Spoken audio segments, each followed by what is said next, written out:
Floyd Shivambu has revealed what he says is the real reason he was demoted as MKP Secretary General and why he was on the verge of being expelled from the party.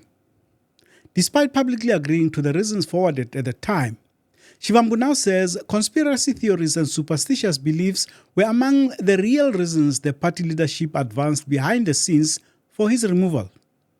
Shivambu held a press conference on Thursday to announce what he says is a consultation process on whether there is a need to form a new political party. We are here today to announce a process that is going to speak to all the people of South Africa with the aim of establishing a political party if the people of South Africa say we should do so. We do not want to do that as a personal project or as a group of friends project. It must be a party that is owned by the people of South Africa. So that is basically what we had called this press conference to communicate, and we will be going to the ground to speak to the people. We'll be talking to young people via social media platforms and other media platforms. Will provide platforms as to how the engagements are going to happen. We are going to next week announce the leadership core that is going to be responsible for the consultation process, and that leadership will be coming from all the provinces of South Africa. You get no points for guessing that this is code for I am forming a party. But what chance does he stand? Can someone so naive as to believe that Jacob Zuma would welcome him after what he and Julius Malema did be trusted with leading a sound political formation? Hello everyone, welcome back to Joe Talks Politics. I am your host Joseph Musia. Let's get right into this.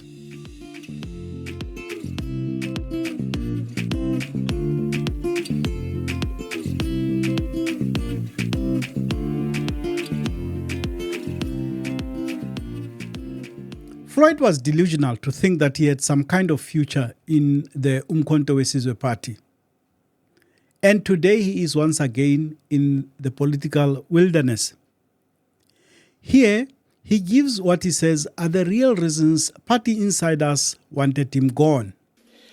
The reason given in the national officials for my deployment or removal as Secretary General was that I want to overthrow President Zuma as the president of Umkhonto weSizwe. That is what was said. That all the work that we were doing as Secretary General of establishing structures and identifying leaders was meant ultimately at the removal of President Zuma as president of Umkhonto weSizwe. And as part of that reasoning, an extremely bizarre and fake intelligence report was produced, which was claimed to be a conversation between me and some people in the African continent, where it is alleged that despite raising money to remove President Zuma, I'm also accumulating supernatural powers to make people disappear. That is the reason why we had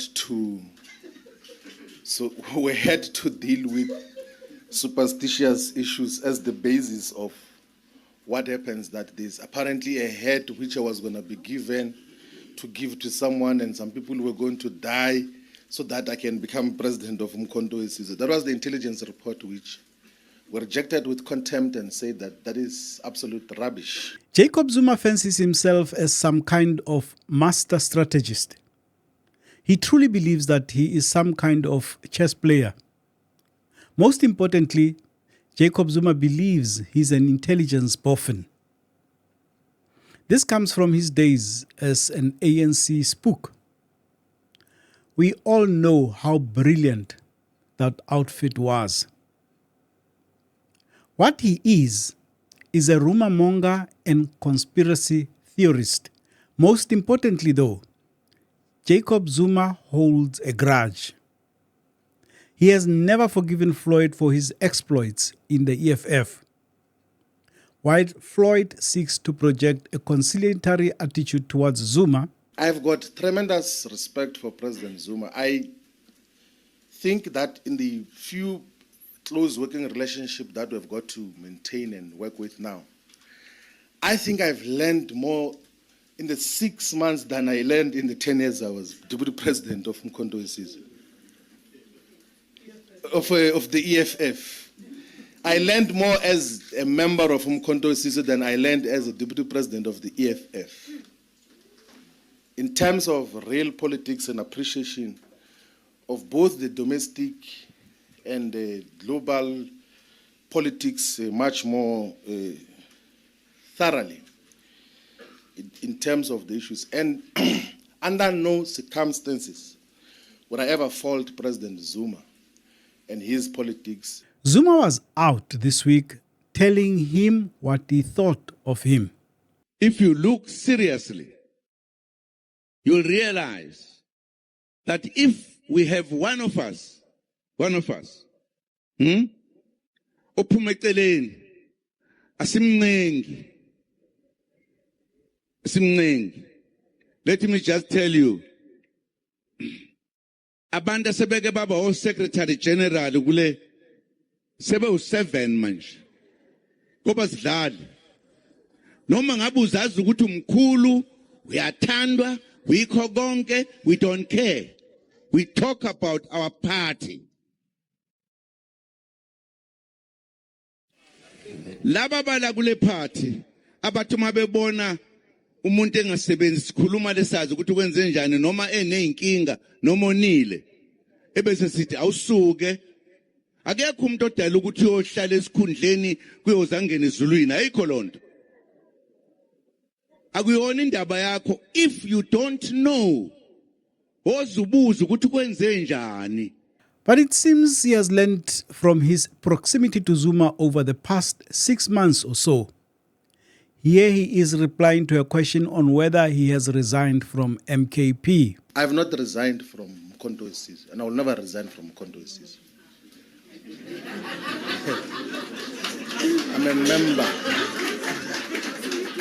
I'm a member of Mkhonto weSizwe. So the constitution of Mkhonto weSizwe says that members are not allowed to participate in activities and programs of political parties whose aims and objectives are opposed to the objectives of Mkhonto weSizwe.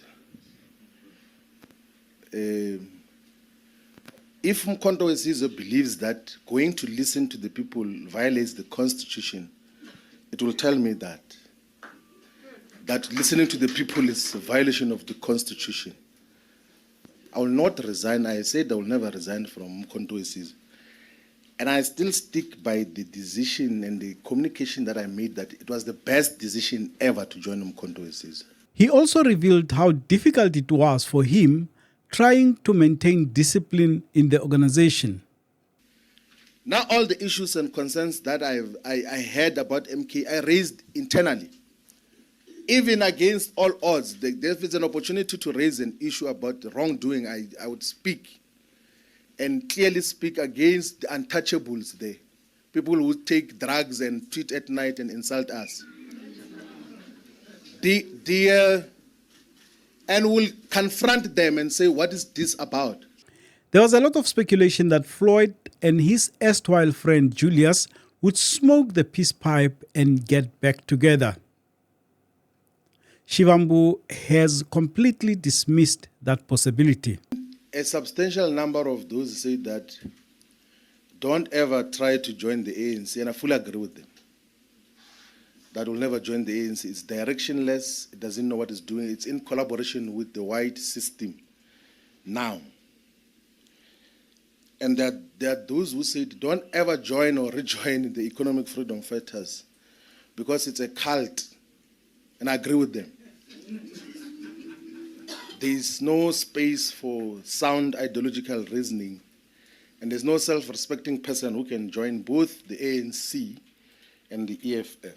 I agree with that fully. So we can now brace ourselves for yet another party to enter the seriously congested political terrain. If you enjoyed this episode, don't forget to like, comment, and share it. If you are not yet a subscriber, please consider doing so. See you in the next one.